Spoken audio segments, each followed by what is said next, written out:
12 June দুপুর 1:38 232 জন যাত্রী, 10 জন crew সদস্য এবং 2 জন পাইলট নিয়ে ভারতের আহমেদাবাদ থেকে লন্ডনগামী এয়ার ইন্ডিয়ার ফ্লাইট AI-171 উড়েছিল আকাশে। কিন্তু উড়ানের কিছুক্ষণের মধ্যেই থেমে গেল সবকিছু। মেঘানীনগরের আকাশে ভেঙে পড়ল সেই বিমান। একটি ভয়াবহ দুর্ঘটনায় মুছে গেল শত শত স্বপ্ন, থেমে গেল অনেক জীবনের গন্তব্য।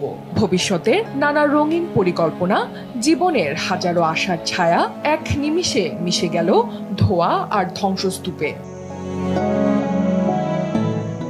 এয়ার ইন্ডিয়ার অভিজ্ঞ পাইলট ক্যাপ্টেন সুমিত সাবারওয়াল নিজের 55 বছরের জীবনের বেশিরভাগ সময় কাটিয়েছেন আকাশে। 3800 ঘন্টারও বেশি বিমান উড়ানোর অভিজ্ঞতা, লাইন ট্রেনিং ক্যাপ্টেন হিসেবে দায়িত্ব এবং বিমানের নিরাপত্তা সংক্রান্ত খুঁটিনাটি তদারকি সবকিছুতেই ছিলেন দক্ষ ও দায়িত্বশীল। কিন্তু পেশাগত সাফল্যের বাইরেও তার জীবনের কেন্দ্রবিন্দু ছিলেন একজনই, তার বাবা। 90 বছরের সেই বৃদ্ধ বাবার একমাত্র ছায়া ছিলেন সুমিত। বিয়ে না করে মুম্বাইয়ের বাড়িতে বাবার সঙ্গেই থাকতেন তিনি। বাবার দেখভালের জন্য সুমিত সম্প্রতি সিদ্ধান্ত নিয়েছিলেন চাকরি ছেড়ে দেওয়ার।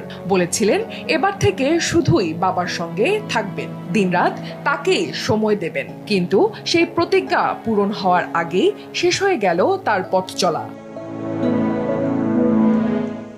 বারবার একটি প্রশ্ন করছে ছোট্ট মেয়েটি, মা কখন আসবে?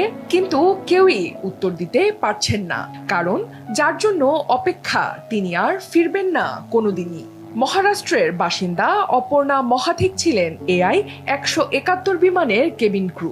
বৃহস্পতিবার মেঘানীনগরে ভেঙে পড়া সেই বিমানে তার মৃত্যু হয়। মৃত্যুর কথা জানে না অপর্ণার ছোট মেয়ে। সে শুধু ফোন করে চলেছে মাকে, শুধু শোনার অপেক্ষায় হ্যালো বলে মা কখন উত্তর দেবেন। বিমানে ওঠার আগে মাকে ফোন করে সুপ্রভাত বলেছিলেন দীপক পাঠক।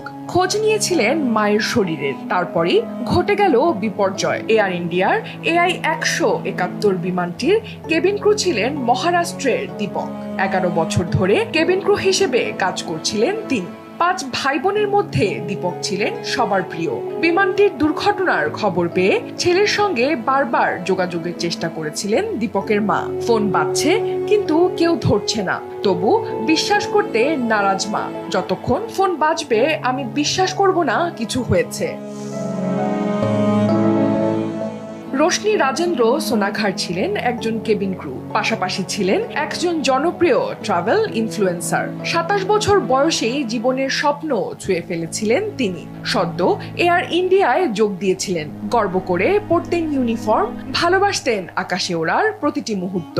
জম্বিভিলির মেয়ে রোশনি ছিলেন মেধাবী, দৃঢ়চেতা। উচ্চশিক্ষার পর থেকেই কেবিন ক্রু হওয়ার স্বপ্নে পা রেখেছিলেন। ভ্রমণপ্রেমী রোশনির ইনস্টাগ্রাম অ্যাকাউন্টে ফলোয়ার ছিল 54,000-এরও বেশি। তার প্রতিটি পোস্টে থাকতো জীবনকে ভালোবাসার এক অনন্য ছাপ। কিন্তু সবই এখন স্মৃতি। স্ত্রীর শেষ ইচ্ছা পূরণে গুজরাটে এসেছিলেন অর্জুন পাটলিয়া। 1 সপ্তাহ আগেই লন্ডনে মৃত্যু হয়েছিল স্ত্রীর। স্বামীকে তার শেষ ইচ্ছা জানিয়ে গিয়েছিলেন তিনি। গুজরাটের নর্মদায় নিজের অস্থি ভাসানোর কথা বলেছিলেন। স্ত্রীর অস্থি বিসর্জন দিয়ে অর্জুন ফিরছিলেন লন্ডনের পথে।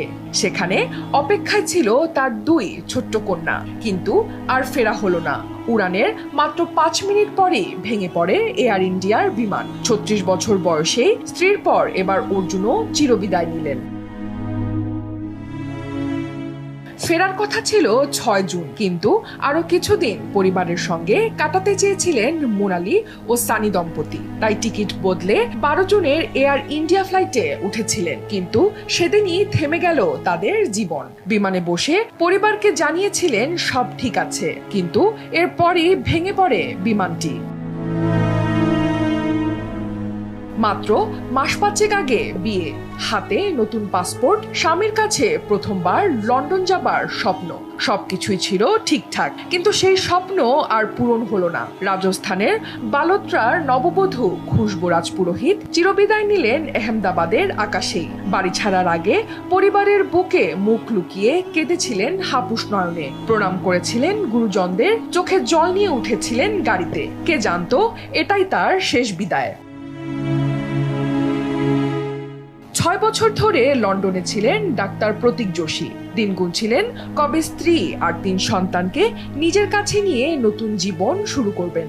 অনেক লড়াই আর অপেক্ষার পর অবশেষে সেই স্বপ্ন ছুঁতে যাচ্ছিলেন তিনি। মাত্র 2 দিন আগে স্ত্রী কমি ভারতে চাকরি ছেড়েছিলেন। ব্যাগ গোছানো, প্রিয়জনদের বিদায় সবই হয়েছিল। বৃহস্পতিবার সকালের ফ্লাইটে ওঠেন 5 জনের সেই ছোট্ট পরিবার। বিমানে বসেই হাসি মুখে তোলেন একটি সেলফি, পাঠান আত্মীয়দের।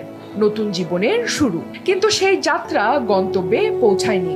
মেঘানীনগরের আকাশে ভেঙে পড়ে বিমান, নিথর হয়ে যায় 5টি তাজা প্রাণ। অনন্যা দাস, দেশ টিভি।